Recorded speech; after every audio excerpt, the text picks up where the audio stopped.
Bonjour, bonjour et bienvenue sur le plateau de Batijournal TV. Nous sommes à Lille, septembre 2025, au Congrès national du bâtiment durable. Avec mon invité cet après-midi, nous allons parler gaz vert. Monsieur Didier Cousin, bonjour. Bonjour. Didier, vous êtes directeur territorial régional de GRDF. Vous êtes aussi vice-président de la Chambre d'industrie de la région, c'est ça? Tout à fait. En Alors, charge de REF 3, Oh. la dynamique REF 3, troisième révolution industrielle, si ça vous parle. Ça me parle et on va en parler sur le plateau de Batijournal plus tard. D'accord. Là, on va parler avec vous gaz vert. Oui. Mais on a tous. Alors, déjà, je vais vous demander de me présenter GRDF, mais avant, juste faire la différence. C'est quoi le gaz vert par rapport au biogaz? Alors, je dirais même, c'est quoi par rapport au gaz historique? Puisque, en fait, on a surtout dans nos réseaux aujourd'hui du gaz fossile, c'est-à-dire du gaz qui est importé de grands fournisseurs dans le monde. Et on est passé petit à petit au biométhane. Et le biogaz, en fait, c'est le biométhane. C'est pour obtenir un biométhane qui soit en tout point comparable au gaz fossile qui est dans nos réseaux. Et le biogaz, c'est du biogaz brut. Donc le biométhane est un biogaz épuré. Voilà, mais on reviendra sur les unités de méthanisation. Voilà, on va en reparler. GRDF dans la région, qu'est-ce que ça représente? Alors GRDF dans la région, ça représente une grosse activité industrielle et énergétique, et je dirais c'est historique, c'est-à-dire que on a une aventure autour du gaz qui date de plus de 50 ans. On est passé du charbon au gaz de mine, du gaz de mine au gaz naturel dans les années 60-70. Et en fait, dans cette région Nord-Pas-de-Calais-Picardie, parce que c'était les deux régions administratives à l'époque, on a fortement développé les usages autour du gaz parce qu'on a une industrie qui est extrêmement intense, active, on a une population dense, on a des besoins en chauffage de par le climat, et donc on a développé assez densément les réseaux de gaz sur l'ensemble de la région, et aujourd'hui on est à plus de 1,4 million de clients qui utilisent le gaz naturel pour des raisons de chauffage, de cuisson, d'eau chaude sanitaire, etc., mais aussi dans les process industriels et dans la mobilité. Mais on pourra y revenir. Voilà, donc est-ce que vous pouvez donner une comparaison, par exemple, avec les consommations électriques sur le territoire? Oui. Pour qu'on ait une idée de ce que ça représente. Tout à fait. Les chiffres nous diront pas grand-chose. Alors, les chiffres vous diront pas grand-chose, mais quand même. On consomme dans cette région 47 TWh de gaz. En électricité, on consomme 46 TWh. Donc c'est à peu près équivalent. C'est à peu près équivalent. C'est à peu près équivalent. Mais dans l'optique de vouloir tout électrifier de façon massive et rapide, on imagine que dans cette région, c'est probablement plus compliqué qu'ailleurs. Ça prendra plus de temps. Et puis, c'est surtout, en fait, l'objectif, c'est surtout pour vous dire qu'on a besoin d'un mix énergétique, d'une complémentarité des énergies. On aura besoin du gaz encore très longtemps. Le tout, c'est de le verdir, entre guillemets, de le décarboner pour les années qui viennent. Voilà, l'idée c'est de décarboner le gaz et vous vous êtes fixé des échéances, vous vous êtes fixé des objectifs et puis peut-être des étapes dans ces objectifs. Oui, alors c'est difficile de parler tout de suite des objectifs, je vais vous les donner, mais c'est difficile de parler des objectifs sans parler de là où on vient. C'est-à-dire, c'est quoi l'histoire autour du biométhane? C'est tout récent. Ça date d'il y a un petit peu plus de 10 ans 2012, vous maintenant. m'avez dit, c'est ça? 2012, tout à fait. C'est à côté de Lille, au centre de valorisation organique des déchets, donc à Sequedin, près de Lille, que l'aventure a démarré. Donc c'est la collectivité qui a lancé cette idée de méthaniser les déchets ménagers pour en faire un biométhane injectable, c'est-à-dire un biométhane en tout point comparable au gaz naturel qui est dans nos réseaux, et de pouvoir l'injecter dans le réseau. Donc ça a démarré à Lille en 2012-2013. Et ensuite, il y a eu une sorte de dynamique qui s'est enclenchée, essentiellement tournée d'ailleurs vers les déchets agricoles, mais vous verrez qu'il y a d'autres solutions que les déchets agricoles. Et aujourd'hui, pour vous donner une idée, on n'est pas loin de 850 unités de méthanisation en France, dont une centaine, plus d'une centaine maintenant, en région Hauts-de-France. Donc voilà, donc ça c'est ce qui s'est passé ces 10 dernières années. Et pour répondre à votre question sur les différentes échéances que l'on se donne et les ambitions que l'on se donne, eh bien, tout simplement, on veut être à 100% de gaz vert dans les réseaux en 2050. Quand je dis on, c'est à la fois l'envie de GRDF et de Natran, qui est notre cousin qui est en charge du transport du gaz, ce qu'on appelait avant GRT, mais c'est aussi les pouvoirs publics. On doit décarboner le gaz, donc 100% 2050. et 20% 2030. Voilà. Est-ce qu'on va y arriver? C'est une bonne question. En tout cas, on fera tout ce qu'il faut pour y arriver. Et à partir d'éléments très tangibles. C'est-à-dire qu'en fait, on ne sort pas des chiffres comme ça. On a regardé quels étaient les gisements en matière de déchets. Et là, encore une fois, quand je dis on, c'est le collectif. Oui, c'est un collectif. C'est les pouvoirs publics, c'est les institutions, la commission de régulation de l'énergie avec les opérateurs énergétiques. On anime aussi un collectif en région qui s'appelle le Corbi, sur le collectif opérationnel régional de biométhane injecté. Donc on regarde quels sont les gisements en matière de déchets. On remet à jour avec des organismes tels que Solagro, on remet à jour cette étude. Et en fait, on a largement les gisements pour pouvoir assurer cet horizon à 2050. Sachant que, et c'est ce qu'on échangeait tout à l'heure, sachant que les consommations de gaz vont baisser. Voilà, ça c'est inéluctable. C'est inéluctable. On sait que l'énergie la plus décarbonée aujourd'hui, en termes de production massive, ça peut être l'électricité, et ça sera probablement l'électricité. Mais en tout cas, il y a un cap à franchir et on aura besoin de toutes les énergies. C'est ça qu'il faut retenir, c'est que ce mix énergétique, il est indispensable. Donc certes, on va continuer à électrifier de façon assez quantitative, on va diminuer les consommations de gaz, mais on aura toujours besoin de toutes les énergies de toute façon. Voilà, ce qui va nous permettre aussi d'atteindre vos objectifs, les objectifs que vous Ce qui va faites permettre fixer. d'atteindre les objectifs. Parce qu'aujourd'hui, si j'ai bien compris, on est entre, suivant les régions, hein, on est entre 3,5 et 5% de biogaz, c'est ça? Tout à fait. Vous m'avez dit tout à l'heure 20% 2030, c'est dans 5 ans? Oui. On en est où ici en région et est-ce qu'on atteindra cet objectif de 20% dans 5 ans dans la région? Très clairement, je vais rentrer un peu dans les chiffres. On est en puissance installée en matière de biométhane, c'est-à-dire l'ensemble des unités de méthanisation agricole. On est à 2,5 TWh et on consomme en région à peu près 40 TWh, hein, pour vous donner une idée. On s'est donné comme objectif, dans le cadre du comité régional de l'énergie, qui est une instance qui est présidée par le préfet de région et le président de région, on s'est donné comme objectif de produire 7 TWh d'ici 2030. Est-ce qu'on y arrivera? On fera tout pour y arriver. Après, on verra en fonction de l'actualité, il y a plein de choses. Oui, il y a des impondérables. Il y a des impondérables, il y a aussi des orientations qui sont données par l'État, par le gouvernement, etc. Et en ce moment, on sait que ce n'est pas forcément toujours très stable. Très stable et clair. Voilà. Et donc, on a cet objectif de 7 TWh qui a été validé par l'ensemble des instances.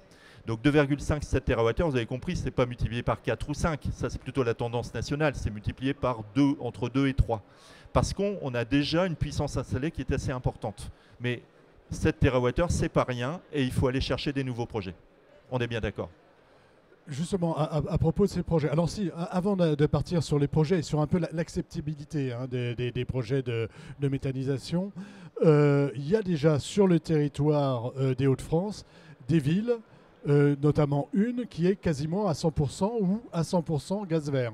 Oui, tout à fait. Alors je pense qu'il y en a quelques-unes, mais celle qui est la plus remarquable probablement, c'est l'agglomération de Laon, où on a d'ailleurs inauguré la 100e unité de méthanisation de la région, c'était autour du 1er juillet.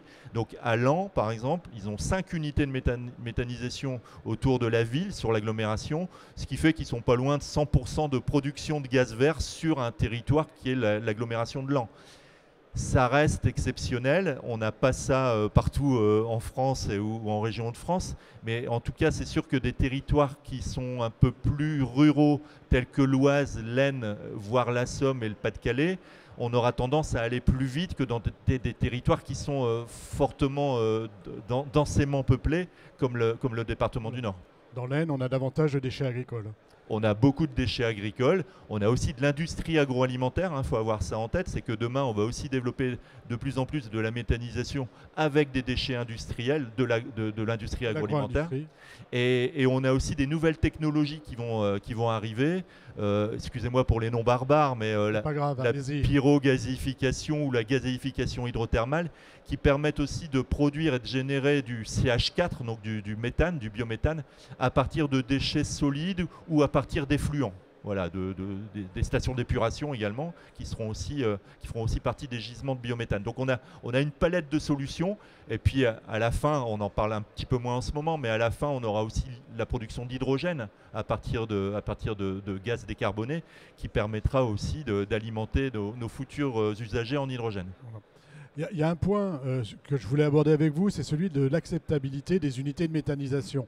On sait aujourd'hui, on entend aujourd'hui beaucoup, il y a une moins bonne acceptation des éoliennes, notamment dans la région. Il y a aussi les problématiques avec le photovoltaïque. Est-ce qu'on a les mêmes problématiques avec les unités de méthanisation qu'on voit fleurir un petit peu partout en campagne ? Les problèmes d'acceptabilité et d'appropriation par les citoyens, c'est un sujet. Et c'est un sujet qu'on n'a pas attendu d'avoir des soucis pour pouvoir le traiter. Au sein du collectif régional dans lequel on s'est inscrit et que j'ai le plaisir d'animer depuis 10 ans, on a un certain nombre de partenaires publics, privés, la région, l'ADEME, les services de l'État et des acteurs privés. Et on a aussi des associations. Donc on a la Fédération Nature Environnement qui fait partie du Corbi. On a le Centre de ressources développement durable qui fait partie du Corbi. C'est un sujet qu'on a voulu traiter dès le départ, c'est-à-dire comment instaurer un dialogue territorial entre les gestionnaires, les propriétaires d'unités de méthanisation et leur voisinage, comment faire en sorte que le message passe, qu'il y ait une transparence sur les informations qui sont transmises et qu'on n'aille pas sur les réseaux Internet pour aller voir qu'effectivement ça sent mauvais, ça génère beaucoup trop de transport, etc. etc. Ce sont des sujets, des domaines qu'il faut traiter, on est d'accord. C'est-à-dire l'odeur, il faut le traiter. L'odeur, le transport, parce que c'est quand même un sujet. Le transport, il faut le traiter. Mais il faut être très factuel et pas sortir des chiffres comme on peut le voir parfois. Alors, ce n'est pas que dans la méthanisation. Vous savez très bien qu'une implantation industrielle, quelle qu'elle soit aujourd'hui, on parlait d'éoliennes, mais c'est vrai pour toute installation industrielle, ça fait l'objet d'interrogations qui sont tout à fait légitimes de la part de la population. Et il faut savoir y répondre de manière sereine et factuelle. Donc des réunions publiques, du dialogue territorial, ça s'organise et il faut faire en sorte que à la fois les acteurs industriels et les acteurs du monde agricole s'inscrivent dans cette démarche-là. Donc on a des chartes là-dessus, on a des méthodologies développées avec nos partenaires. Et ça fonctionne ? Ça fonctionne. Alors, je ne dis pas qu'on n'a pas d'échec, il arrive parfois qu'on ait réellement un blocage, mais c'est plutôt rare. Donc ça fonctionne plutôt pas mal. Donc ça fonctionne plutôt pas mal. Rappelez-nous combien d'unités de méthanisation dans la région ? Alors on a 103 unités de méthanisation dans la région. On a fêté la 100e, je vous l'ai dit, il n'y a pas longtemps. Alors. Sur les 103 unités de méthanisation, c'est plus de 95% des méthanisations agricoles. Et c'est ça qui va sans doute changer dans les années à venir. On n'aura pas que des déchets agricoles, on aura d'autres unités. Donc bon, vous êtes présent sur le congrès du national de bâtiment durable.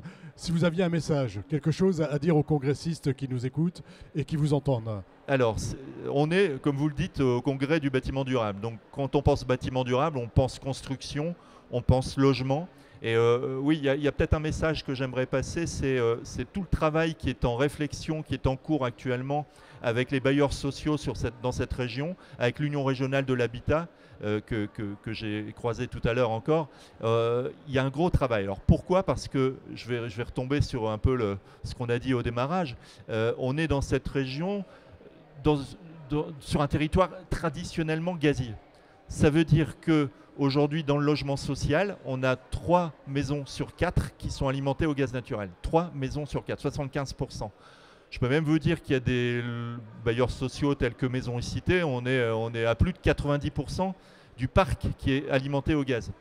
Comment demain passe-t-on tout ça à l'électricité ? C'est pas possible. Donc ça veut dire qu'il faut qu'on trouve des solutions pour faire reconnaître le gaz vert en tant qu'énergie décarbonée dans le logement et dans le bâtiment en général. Donc s'il y avait un message à passer, ce serait celui-ci. Reconnaissons le gaz vert comme une énergie décarbonée. Comme une énergie décarbonée, et elle a tous les atouts pour... Elle l'est décarbonée.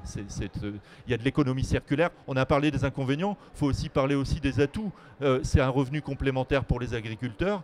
On est sur des circuits courts, on est sur de l'économie circulaire. Les déchets sont produits localement, on les valorise localement. Ça crée de l'emploi local, à la fois dans le monde agricole, mais aussi dans le monde industriel. Voilà, donc il y a plein de choses positives qu'il faut retenir par rapport à ça. Et pour moi, consommateur, Oui. ça coûte plus cher ou ça coûte moins cher? Alors aujourd'hui, ce n'est pas GRDF qui vend le gaz, ce sont les fournisseurs qui utilisent le réseau. Il faut regarder ce que proposent les fournisseurs, très clairement. Ils intègrent ça, ils intègrent un pourcentage de gaz vert dans leurs approvisionnements de gaz naturel en général. Ils font probablement des tarifs, donc il faut regarder fournisseur par fournisseur ce qu'ils sont en capacité de vous proposer en termes de tarifs. Faire jouer la concurrence. Ils font jouer la concurrence. Mais la production de gaz vert aujourd'hui, pour répondre à votre question, il est effectivement c'est plus cher aujourd'hui de produire du gaz vert que de l'acheter du gaz fossile. Même en Russie. Écoutez, on n'a pas de gaz russe. On n'a pas de gaz russe, c'est fini. Merci beaucoup d'être venu sur le plateau de Batijournal TV pour nous parler donc non pas de biogaz, mais de gaz vert, j'ai retenu la leçon. Une émission, un petit temps d'échange, comme tous ceux que nous enregistrons ici, à retrouver sur notre site Batijournal TV et bien sûr sur les sites des partenaires que sont le Congrès du bâtiment durable et le CD2E. Merci à vous. Merci à vous. Bonne journée. Bonne journée.